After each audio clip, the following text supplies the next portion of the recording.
Chapter 2. Finding an empty lounge chair around the side of the pool at the hotel was not an easy task, especially during convention season in the winter in South Florida. Not only were there people from all over the country, but this area attracted a lot of international travelers. Julie had little patience for the fact that the quaint hometown in which she had grown up was like a foreign land to her now. Nobody spoke English anymore. The pounding of the beat of the Latin music even irritated her, and she loved music and dancing.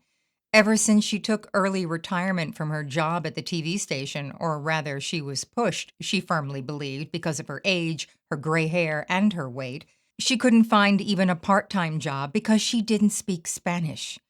After a few minutes, a chair opened close to the outdoor bar. That was fine with her. She rushed over to grab it, but somebody beat her to it. "Excuse me, but I think I was here first." "Yo no hablo inglés." Julie cringed at her youth and beauty. Her body had not 1 ounce of fat, and she had the most gorgeous flaxen hair cascading down her evenly tanned back. She stared at the woman or girl as if frozen. A familiar feeling of inferiority overtook her. She suddenly felt uncomfortable in her own pale skin. "Yeah, well, go home." "I thought they all had dark hair." There I go again. What do they call it? Profiling, that's right. Geez, I hope she didn't understand what I said. You're not a bigot, Julie. You're not a racist. You always used to embrace the melting pot culture of this town. What the hell is wrong with you? Julie turned around, and there, right in front of her, was another chair. She tossed her bag on it, forgetting that her laptop was in it. Shoot. The Latin beauty smiled at her, pulling at what little there was of her bathing suit bottom to get comfortable. Julie forced a smile back and turned to get herself comfortable, too, although she didn't have a wedgie. She didn't take off her robe, as that would have made her extremely the opposite, very uncomfortable. Again.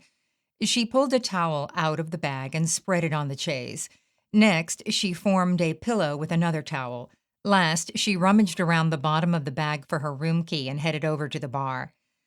"This won't make my problems any better, but I don't think things can get any worse. Can I have a lemon drop, please? In fact, I'll take 2. That way I don't have to come back in 5 minutes." The bartender looked at her, half smiling, half smirking. It was a knowing look, one she had seen before when she ordered like that. She wasn't worried that he recognized her. She did, however, look over his shoulder at the television that was hanging unsteadily in the corner of the little bar while he was mixing her drinks. The red banner flashing across the bottom said, "Breaking news." There it was, my name in lights. It took this to make me famous. Oh, what an awful picture. Why would he use my driver's license? It looks like a prison mugshot. Geez, Morty, you could have used a picture from Allie's wedding at least. I mean, at least then I was thinner, decently dressed, and had some makeup on. Oh, I remember that day like it was yesterday. Allie's wedding was just magnificent. That was a much better time. I don't remember feeling like this on that day. Julie handed the bartender her room card, but then pulled it away. "Wait a minute, I'll be right back." She rushed over to her chair and grabbed her bag. "I don't want any more charges on my room. I don't want to have to go back to the front desk now that my picture is all over the local news. Someone might recognize me." She reached into the zipper pocket and pulled out 2 $20 bills. Julie nearly ran over someone on her way back to the bar and then slapped the bills down on the wet counter. She picked up her drinks, one in each hand, and boldly declared, "That ought to cover it." She looked up at the television one more time, and that red banner was still there. The bartender glanced over and noticed the $40, but by the time he reacted and tried to tell her it was too much, she was gone. Heading back toward her chair, Julie couldn't help feeling a little remorse. I don't really mean for them to be upset. I don't. God, they even have it on the news. I just don't know what else to do. I can't stand feeling this way anymore, and nobody seems to notice. No remedy seems to help. I mean, I don't want to drink myself to death, and I know I've really been overdoing it lately. I don't really feel like playing golf or bridge with the girls anymore. I don't really want to do anything anymore. My whole life has gotten to be such a bore. The conversation's mundane. Nothing seems to matter much anymore. Even the girls are too busy for me. My role as mom is pretty much over. After squirming around on the chaise lounge with her laptop on her lap, she finally found a position in which she could see what she was doing outside of the glare of the sun and out of view of people sitting near her. She had already figured out that she would tell anyone who asked that she was writing a blog, whatever that is. Scrolling through the paragraphs she had already written, it looked more to Julie like the rantings of a serial killer like Ted Kaczynski. This was supposed to be a simple letter of farewell. She began to read. Dear Morty, I'm not even sure what my intention was when I left the house. All I know is I can't go on like it is. I was warned about the empty nest syndrome. All the girls at the club, the girls in the sisterhood, they all started talking about it a few years ago, but I blew it off. And now it's happening to me. Allie and Sophie are both in happy marriages and have great careers, but they're so busy they barely even call me. After all those years of placing their needs ahead of my own, the cooking, the schlepping, the worrying, I feel like they don't need me at all anymore. It's an empty feeling. I feel like I'm not a mom anymore. I guess this is what I wanted for them, but suddenly I feel useless. I've watched some of my friends lose their husbands to death or to younger women, and let's face it, Morty, you pay very little attention to me. I'm not sure if you are seeing someone on the side, but I'm pretty sure it's a matter of time. I mean, look at me. I'm 50 pounds overweight. I'm totally gray. I don't respond to you when you do try. I imagine if I were you, I would at least be looking. Frankly, I wouldn't blame you. I don't have a job.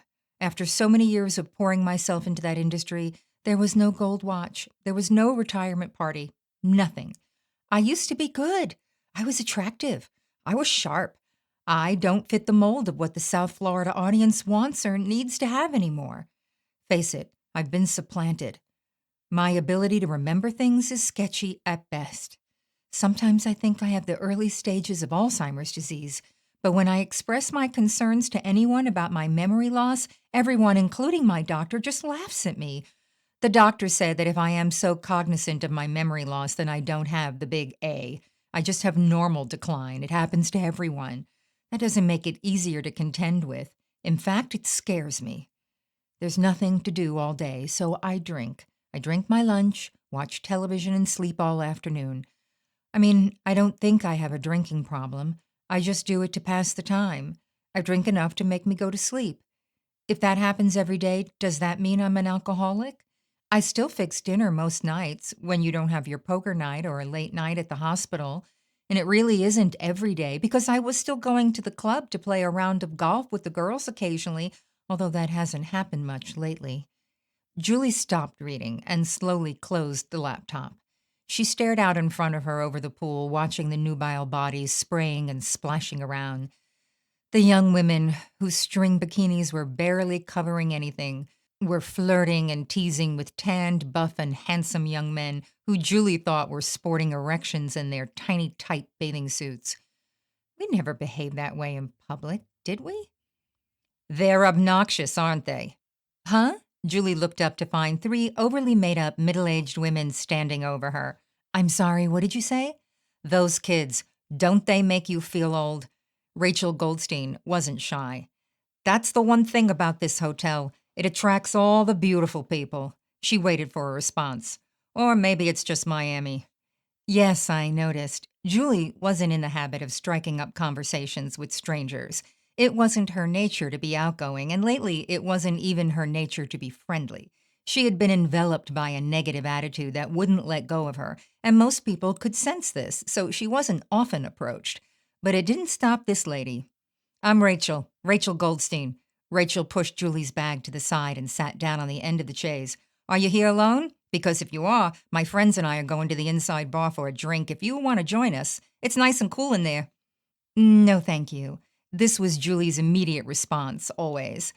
I was just getting ready to go back upstairs, but thank you for the invitation. No problem. I'm here with my girls, announced Rachel. Your girls? Your daughters? Nah, my friends. We do this every year. We take a getaway vacation from New York.